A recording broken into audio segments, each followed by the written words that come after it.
Welcome, everybody, to the A Little Less Fear podcast. I'm your host for the show, Dr. Lino Martinez. Oh, yeah.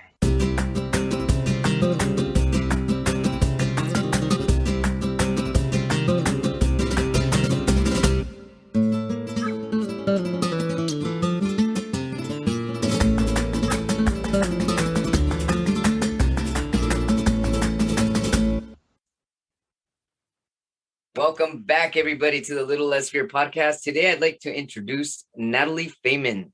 Her passion is helping exhausted, stressed out women create healthy, confident, and energized lives so they can look and feel who they were truly meant to be. Whether it's weight loss, stress, resilience, self-esteem, or career burnout, she can teach proven real-world techniques to build a more fulfilling life starting today. In her mid-50s, in the last 5 years, she's lost 85 pounds, earned a fifth-degree black belt, began performing on stage with a Japanese Taiko drumming group. Did I pronounce that correctly? Absolutely. Learned to believe in herself unconditionally and started on a totally new career path. She's completely changed her mindset, and now she teaches other women to do it too. Every day is a chance to take one step closer to the life you want. When you change the way you think, you change the world. I love that, Natalie. Thank you so much for being on my podcast, and welcome. Oh, thank you so much for having me. It's an honor and a pleasure to be here. Thank you. What an incredible journey. Like, just that biography just it makes me want to do some push-ups, really. Like, it pumps me up. I mean, tell us, first of all, I would never guess you're in your mid-50s. You look in your early 40s. So obviously, I've discovered the secret to eternal youth. You want to hear what it is? Of course. Just act as immature as possible and people think you're younger than you really are. Yes. If people don't see me right now, I'm doing the running man. Yep. Yeah. I am still in denial about aging, and I refuse to believe that I'm not 25 years old anymore. That's excellent. Well, you're 25 to me, definitely. Yeah, but I'm not too sure if twice over 25-year-olds would have the wisdom that you have. Oh, so thank please you. Well, tell us what brought you to this incredible journey. Well, which journey are you referring to? The career transition that I'm in right now? Let's start there. Yes. Yeah. What career did you have before, and where are you at today? I am a veterinarian, and I have been since 1991. I graduated veterinary school, so it's been 31 years or something like that. Wow. And it just got to the point where I don't know if your viewers or your listeners are aware of this, but in veterinary medicine, there's a large problem with depression, anxiety, burnout, even a high suicide rate. There's a lot of stress, a lot of pressure, a lot of miserable people in this profession. And I felt that happening to me. And I think I probably passed the point where I would have considered myself to be burned out 15 years ago, but I just didn't really see another path for my life. I felt like I'm going to be stuck here until I die. I'm going to be miserable. There's nothing more to look forward to in my life. I feel like I described like the last 30 years of my life. It was like almost like just a black hole of nothing more than eat, sleep, work. Like I didn't really have any social life. I didn't really have much to look forward to. And I had no optimism for the future. Didn't really see any chance for something different for myself. And as a consequence of that, I started to have issues maintaining my weight. And I think it was a lot of comforting myself with food, using food as a substitute for companionship and belonging and connection with other people, stress relief, boredom, all the reasons why people turn to food. And so my weight over the decades, my weight crept up until I was about 240 pounds. And then I blew my ACL, my right knee, and ended up having to have surgery. And I was telling myself if I'd had a normal body weight, I probably would still have two normal knees to this day. And that was kind of my lowest point. And I realized I really need to do something. And up to that point, I had tried every diet, every exercise program, and I could white knuckle my way through all kinds of misery for a month or 2 months. And then I would just get overwhelmed and discouraged and quit. It's, the whole merry-go-round that I'm sure a lot of your listeners are very familiar with. Yeah. And then in 2019, I was just kind of at my lowest point of misery, and I just accidentally happened to stumble across a weight loss group that was run by a life coach. And it was a completely different approach than what I had been used to. There was no list of foods that you can eat and can't eat. There was no rules to follow other than that you had to work on your mindset. And it was all about not what you ate, but why you ate. Specifically, why you eat when you're not hungry, because you are trying to manage your emotions with food. And that was absolutely the case with me. And what I found was not only did the light bulbs just kind of start going off in my head, and as my weight started to come down, I realized that I was actually becoming a happier person, a more confident person. I was developing a sense of optimism for the future for the first time. And I can't even remember how long. All my relationships got better. I was just less stressed out. And the weight loss was like a side effect of all of those things. It was almost like I forgot about the weight loss because I was so excited about working on all these other things. And so that was, seeing the transformation in myself as well as all the other women that were in that group just made me realize how much of a positive impact a life coach can have. And when I look at how I feel when I get home at the end of the day of, working at the veterinary clinic, I'm stressed out, I'm frustrated, I'm exhausted. I just feel completely emotionally drained, just a whole pile of negative emotions.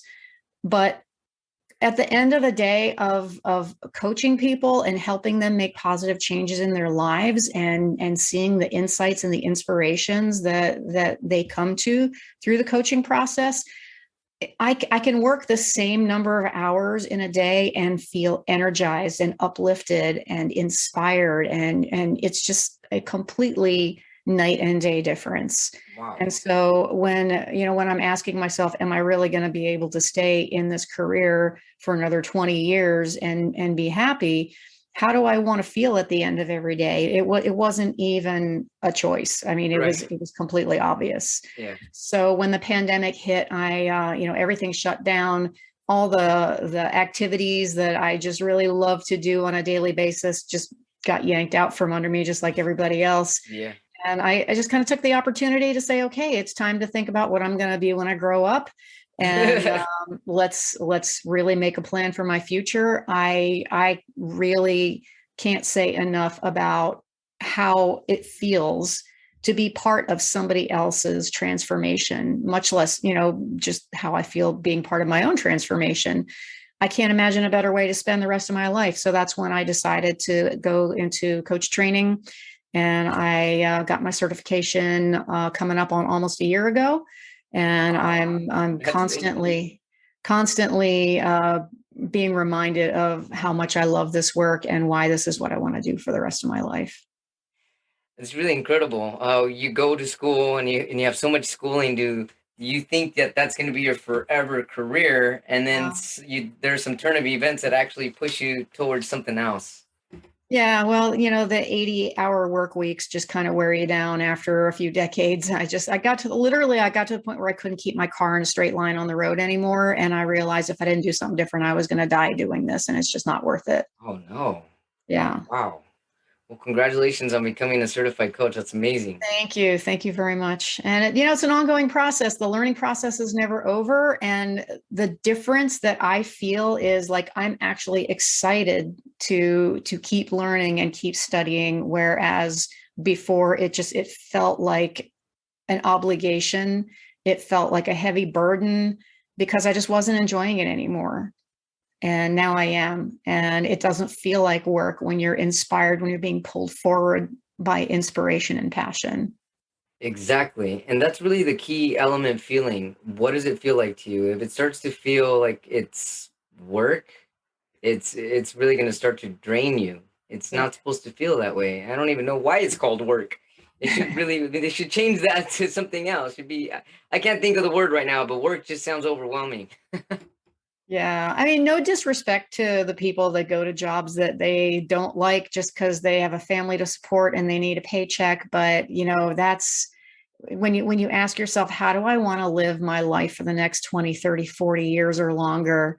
It's so important to find something that you're really passionate about, something that inspires you, because your family doesn't need you to burn yourself out and drive yourself into the ground and die from an early heart attack because you subjected yourself to so much stress and so much misery on behalf of someone else. Those people want you there for long term. And if it means making a little bit less money or burning the candle at both ends for a while, doing two jobs so that you can study the skill that you want to have, it's a short-term sacrifice that it definitely pays off long-term to finally, however long it takes, to be in a profession that you truly love and that does not feel like work.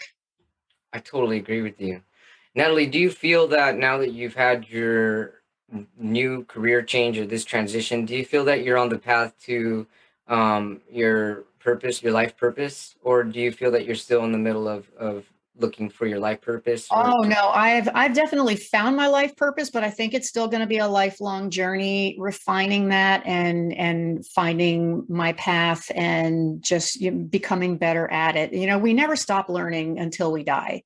Right. So I never expect that this is a journey that I'm going to get to a finish line. Every time you come around a corner, there's just more trail ahead of you. Yeah. I wouldn't have it any other way. I want to keep stretching out of my comfort zone. I want to keep improving. And that's how I'm going to also be able to help other people as well. Because if I get to a point where I just want to stay in the same place and it just doesn't inspire me anymore, then I'm not any good to anyone. That's so true. Oh my goodness. I love it. I love the motivation. So, what blows me away is that you're a fifth degree black belt. Yeah, most people would never guess that looking at me. How did that happen? How did you get involved in the martial arts? How Oh long ago? my gosh. Well, let me tell you, when I was 14 years old, I was a really shy, mousy kid, zero confidence. I, walk around staring at the ground all the time, had no friends. My family moved every 2 to 3 years for my whole life. So I never really had a stable circle of friends. And I was very withdrawn. I was very much a loner.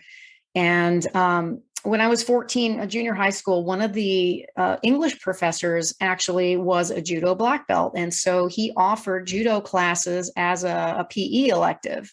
So instead of doing the usual track and field or softball or volleyball or whatever, I'm like, well, I'm going to go try this. And let me tell you, the first time I was the only girl and I was the smallest person in the class, all these big guys, the very first time I picked up a guy that was like probably good 30 pounds heavier than me and dumped him on his ass, I was fucking awesome. And even though my family kept moving around, I was never really able to stay in one school from start to finish. That's probably part of the reason why I never really thought that I was going to get to a black belt. I just, wherever we settled, I would find another martial arts system, something that maybe was a little bit different, but that really spoke to me, that really appealed to me. And I just kept training, and it just became such an ingrained part of who I was. My whole identity just really became tied up in the martial arts. It gave me confidence. It taught me coordination, situational awareness. I learned to think tactically. I learned to look for problems before they happen so I can avoid them. And I learned also how to de-escalate situations. So the whole point of a martial art is to never have to use it. Yeah. But it's there if you need it. It's a sad day if I have to use what I know in like a real serious situation, because that means I've already failed because I failed to see it coming and I failed to diffuse the situation before it got to this point. But if it gets to that point, I feel confident. I know that I can handle myself. And it even comes out, and this is something that really hit me a while back, like your body language. When you know that you can take care of yourself, you send out vibes that tell potential predators that you are not the one to pick. And I saw this when I was working overnight shift. I had come into work, and my colleague, who was also female, was just leaving. It was right around midnight, empty parking lot, dark parking lot, and she parked, a very long walk away from where the front door was. And so I stood there at the door watching her walk to her car. and she was all slouched over and she was all like pulled into herself like a turtle, almost like a turtle pulling into its shell. And the anxiety and the lack of confidence just radiated from her. And I was Oh, thinking to myself, if I was a predator, I'd pick her right. from a mile away. And it's I mean, amazing. it's like that in the animal kingdom too. Yeah, absolutely. It's amazing how people can sense your innate confidence and that you have the ability to take care of yourself and that you're not afraid. And whoever is out there looking for a victim, they're looking for someone easy. They're not looking for a fight. They're going to pick on someone that they think they can get away with it. And that is not me. So Yeah. I have had very few problems, not zero, but I've had very few problems in my life. And, part of the reason I've been so dedicated to martial arts for my whole life is just that statistic that in their lifetime, 1 in 4 women will be assaulted. Oh, wow. And I want to make sure that I have done everything I possibly can to make sure that that's not me or anybody that I care about. I feel like every woman should know some kind of self-defense because you're not always going to be standing next to some big, strong guy that's going to protect you. I totally agree with you. Yeah. So, for people listening to, if there's anybody listening for the first time, I used to be a female and I got picked on a lot because I'm still little. I'm a little man and I was a little female. And so, especially in junior high school, I got picked on all the time. And I remember this one guy, he wouldn't, I think at the time I was a green belt and my confidence started to, build up and this guy, tall guy, I mean, I'm barely like 4'11", and I say it tiptoeing in. So anybody over 4'11" is tall for me. But this guy must have been probably about 5'7", 5'8", and he would never let me get my lunch at school. He'd get in the way and he'd start like blocking me and laughing at me and putting his arms up and down so that I wouldn't go to the lines. Then that would always push me away and not have my lunch. And then finally, I started gaining confidence. And I know how you said earlier, part of it is really learning how to control your temperament and whether you use it or not. Well, I had to use it, I felt at the time. So I remember I broke like a board the night before to get my green belt and I felt all confident. And I seen this kid and he wasn't letting me get my lunch. And I was like, oh, yeah. So I went under his arm when he lifted his arm to like block me from the lunch line. I went under his arm and I did a spinning roundhouse kick into his ribs and he fell on the ground. And I remember he just looked at me kind of like, what in the where did that come from? And after that, he never bothered me again. And I was able to always successfully get my lunch. So yeah, I do think that women, women and kids and teenagers, especially if you're Absolutely. smaller and you're gonna get picked on, like Yeah. But yes, what people don't really realize is that so many of the martial arts are built to teach a smaller, weaker person to defend themselves against a larger, stronger attacker or multiple attackers.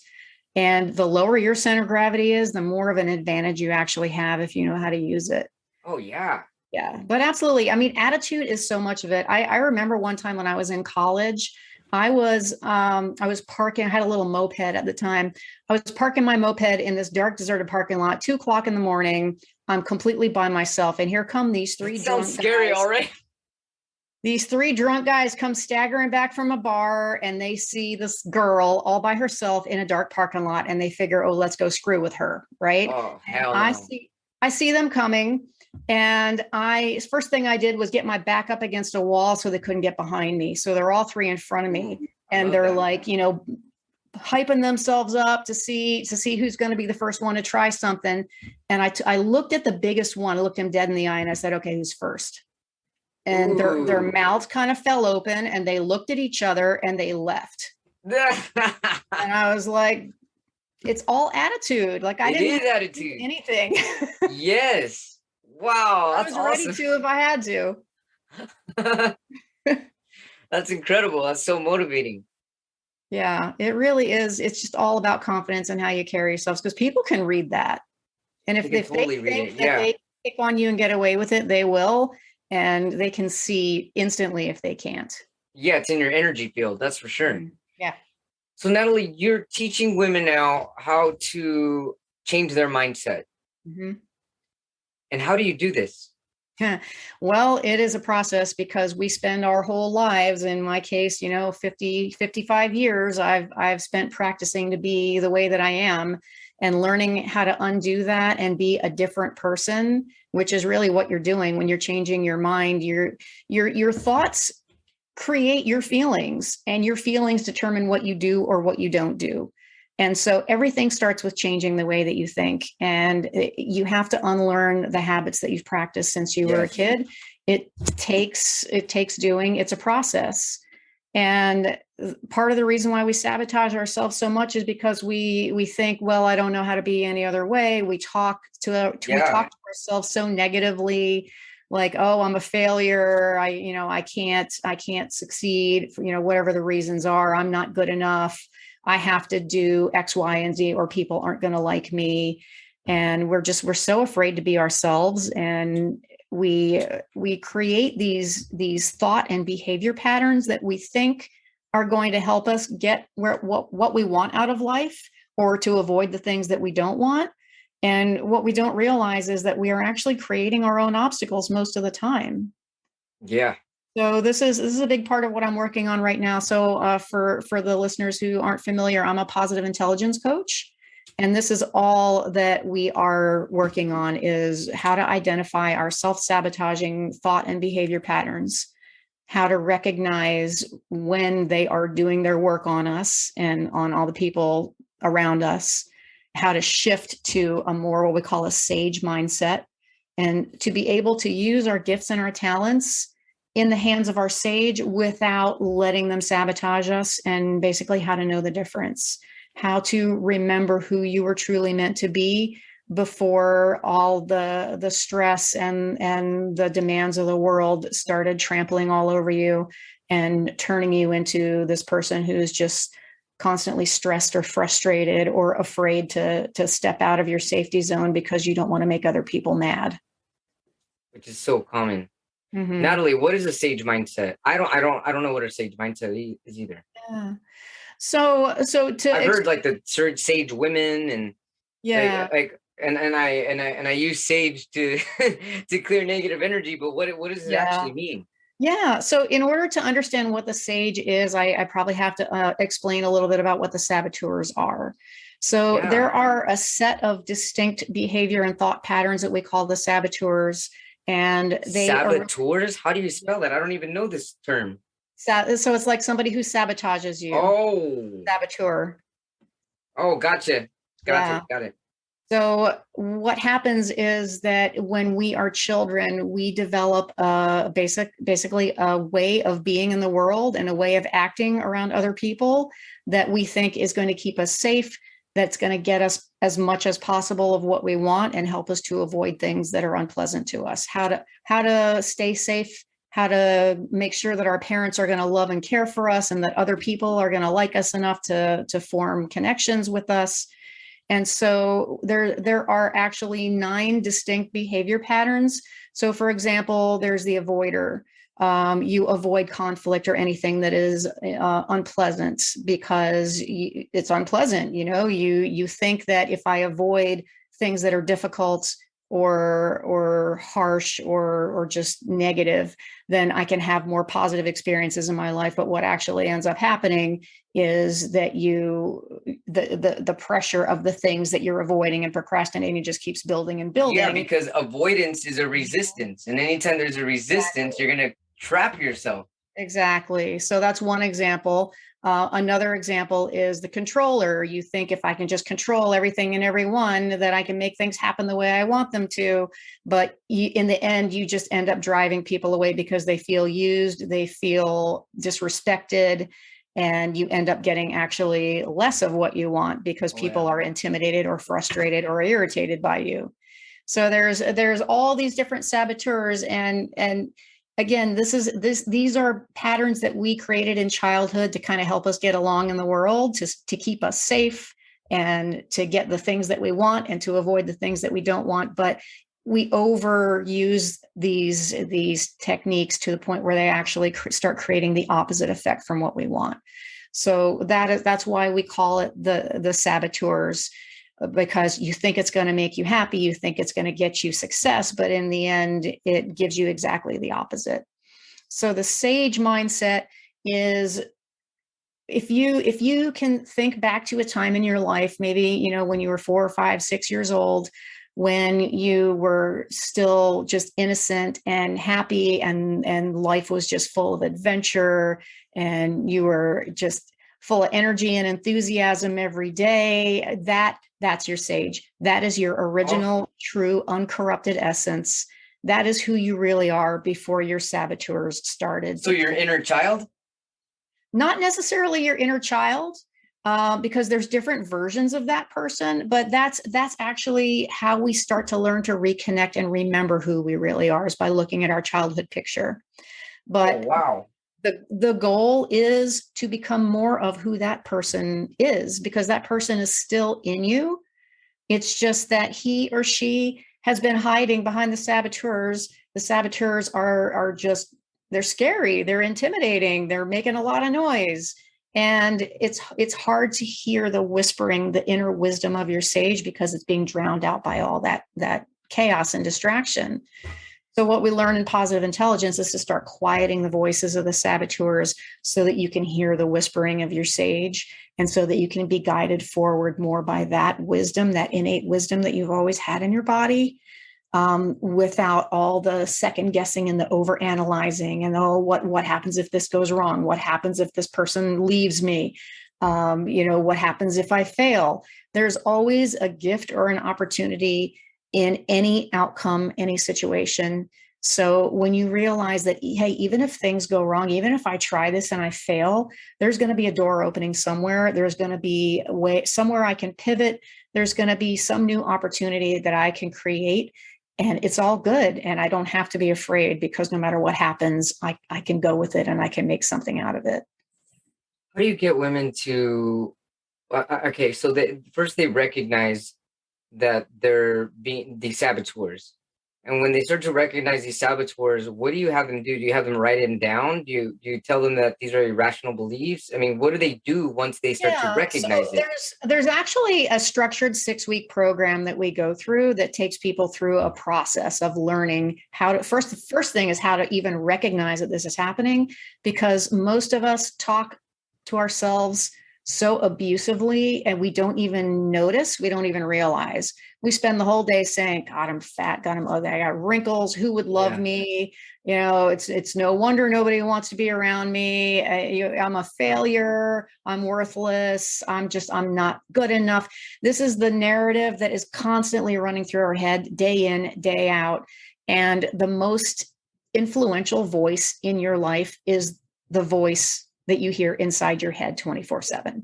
And most of us have just become so accustomed to the emotional abuse that we heap on ourselves that we don't even realize that that's what we're doing anymore. Right. So step one is to recognize and to be able to see that that's what we're doing. Once you can hear it, then you can start to redirect it. So recognizing it for what it is really step one. And again, you have to overcome a whole lifetime of having practiced this negative self-talk. And, in my case, 50 plus years that I've been talking to myself like an abusive asshole, and not even realizing it, and not realizing all the destructive effects that it's having on me. My lack of self-esteem, turning to food for comfort, isolating myself from friends and family and anybody that could have been a support system for me. All of these things are just a result of that negative self-talk, because I didn't think I deserved any better. That totally makes sense. Yeah. So how do you start to redirect it? Because I can see how, because I've also gone through this myself when I was finding myself, that once you start to recognize these things, it'd be easy to still spiral back into that negative mindset. Like, wow, once you recognize, I can't believe I've been doing this to myself. What kind of person, why didn't I see this before? It can actually spiral. So what do you do to stop the spiraling effect? Yeah. There is a specific mind calming exercise that we learn in positive intelligence, and it can physiologically cause changes in your brain. So if you actually look at a brain MRI, all of the what they call the saboteur reactions, which are basically survival reactions, they originate from the left side of the brain, which is also coincidentally where your logical, rational thought process originates. Well, no wonder it's being erased. Well, but here's the thing is that the more you try to think and reason and analyze your way out of a stressful situation, the more you're actually feeding fuel to the saboteurs, because that's the same part of the brain that they come from. So Wow. instead of trying to resist and fight and force a change, what we do is we learn to quiet that part of the brain through this focusing exercise. And once all the noise and chaos and distractions of the left side of the brain have started to simmer down, that's when you can finally reconnect with the right side of your brain, which is where the sage emotions live. And the sage emotions are where all of your positive emotions live: your creativity, your inspiration, your passion, love, connection, focus, fearless, clear-headed action. All of the positive emotions live on the right side of your brain. And we've just overused the left side of our brain so much through our lives that it's just become our default go-to, and we completely forgotten how to use the right side of our brain. So this is a process, and it generally does take about 6 weeks to start to see that shift. But they have actually done brain MRI studies to show that after a 6-week period of practicing this self-command exercise, is what we call it, you can actually see new gray matter in the right side of your brain Wow. and less gray matter in the left side, where the survival areas are. So it really Incredible. does produce structural changes in your brain, and it has a huge effect. After only 6 weeks, I could say I noticed an immediate change in my baseline level of happiness, and just the amount of peace and tranquility that I felt inside my own head was dramatically different after 6 weeks. But I'm still working on it. It's going to be a lifelong process. It's never going to be over. I like how you said that it's quieting your mind, because I feel that people are starting to step away from, but what was happening for a long time is that people were just thinking that self affirmations was enough. But self affirmations is not enough because you haven't quieted those other sabotaging thoughts. Right, exactly. Yeah, you have to recognize and start to override that default process, and Yeah. it doesn't happen overnight. And the other thing that I think a lot of people struggle with is they judge themselves so harshly for not being successful in a short period of time, Yeah. because they don't give themselves credit for, again, having to overcome 50 years of self-destructive thought processes. That is not going to go away in 6 weeks. It's not going to go away in a year. It's probably never going to go away entirely. But I definitely recognize that I have the tools to be able to start shifting more to a positive side. And it's not an all or nothing thing. It's more of like, how long out of a typical day do I spend in a positive mindset versus how long I used to spend being negative, beating myself down, Being calling dragged down by myself. that negativity. Exactly, exactly. So I would say I was probably stuck in a negative, self-abusive Loop. mindset 95% of the time before, and now it's probably down to maybe about 20%. My recovery time after I have like a really stressful day at work used to take me 2-3 days before I felt like I wasn't going to have a panic attack to go back to work after like a really Oh, long nightmare of a shift. I'm down to about 20 minutes. And that is huge that's incredible. because it's no longer contaminating. I don't have to bring this toxic contamination home from work and let it eat into my personal time and ruin my whole weekend and just poison the time that I do get to spend doing what I want to do, what I feel called to do. Natalie, is there such thing as fake it till you make it? Um, I don't think so, because if you don't believe in to the core of your being that you really have the potential to be able to make a positive change, that is where self-sabotage comes from. If you don't truly believe that it's going to happen for you, you're just going through the motions, and the whole time you're telling yourself this is never going to work, it's never going to work, I don't really believe it. And you're going to be looking for an off ramp. The first time you have a bad day, the first time you're tested, you're going to say, see, I knew I couldn't do it. And you're just going to go right back to the way that you've always handled things before, the non-productive way. And people give up too quickly because they don't see progress. They see either I failed or I didn't fail, and there's nothing in between. That makes Well, how does sense. somebody start to believe? Is that through faith? Because you can't really believe until something more profound grounds you. And I'm just thinking as we're speaking, the word faith came to my head, and I'm like, well, I think that's where the whole faith that you can do it and that Yeah. you are doing it, Yeah. and that's when you start to believe it. Yeah. So I think that motivation and belief comes when you see yourself making little gains, little victories, Yes. small baby steps. Maybe it's just like going to the gym. My first day of the gym, if I've been a couch potato my whole life, I'm not going to go to the gym and start squatting 200 pounds on a bar my first day, right? I'm probably going to start with maybe just my body weight. But that doesn't mean that I don't believe that someday, if I'm true to my workout program and I'm diligent and I push myself out of my comfort Right. zone, someday I'm going to be able to lift those heavy weights, but that day may not be today. But Sure. I'm still proud of myself for going. I'm still proud of myself because 6 weeks ago I could only do body weight, and now I can pick up this 45-pound barbell and squat that. That's a challenge for me, but it doesn't, again, I can only squat 45 pounds.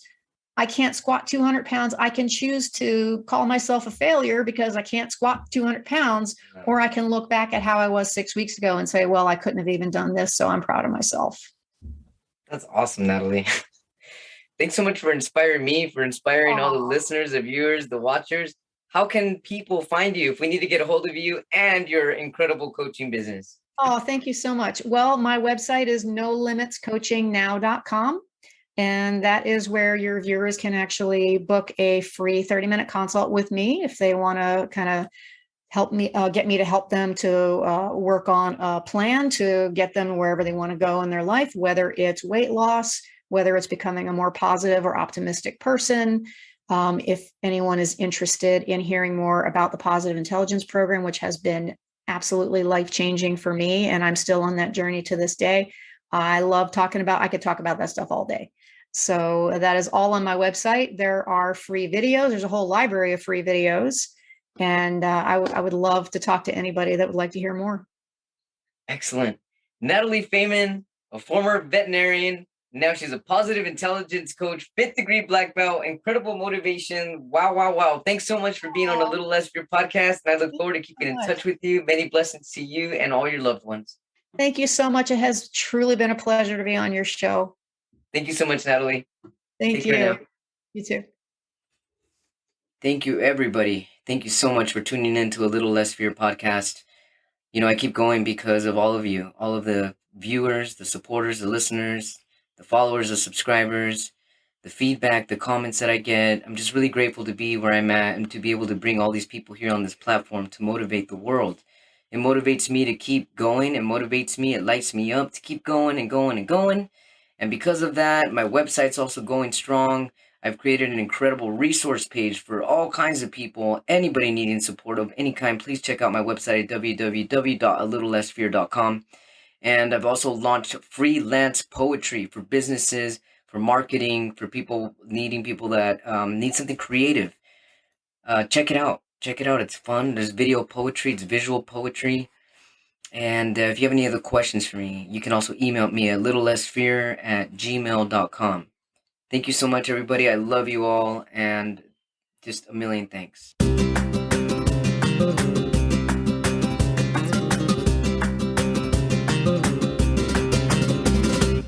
Have you heard the old saying, you must love yourself before you can love anyone else?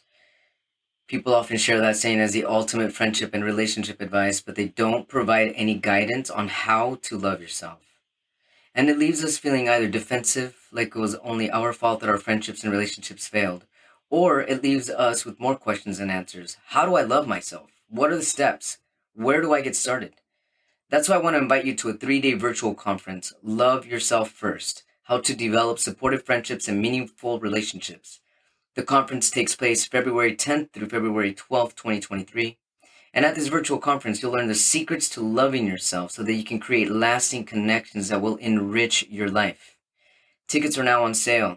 If you use my promo code LESSFEARSPECIAL, LESSFEARSPECIAL, on or before Friday, December 16, 2022, you'll receive exclusive access to special hidden tickets. And these tickets are only available with my promo code. If you buy your tickets after December 16th, use the promo code LESSFEAR20, LESSFEAR20. You'll receive a 20% discount. 20% is good, but it's not as amazing as the special hidden ticket prices. So get your tickets sooner rather than later. Also, because we know you'll want to share the love with a friend, if you buy 2 tickets in a single transaction, you'll also receive a 50% discount on the second ticket. If your friendships and relationships are missing the joy, affection, and the genuine conversation that you deeply desire, then you need to get your tickets for the 3-day Love Yourself First conference for February 2023. Reserve your space by going to https://alwaysloveyourselffirst.eventbrite.com. And don't forget to use the promo code LessFearSpecial. Once again, get your tickets at https://alwaysloveyourselffirst.eventbrite.com and use promo code LessFearSpecial before December 16th to get your special promo tickets. I will be speaking on the topic of affection. And I can't wait because I love affection and this is going to change your life. I really look forward to meeting all of you and to being of support. Thank you so much.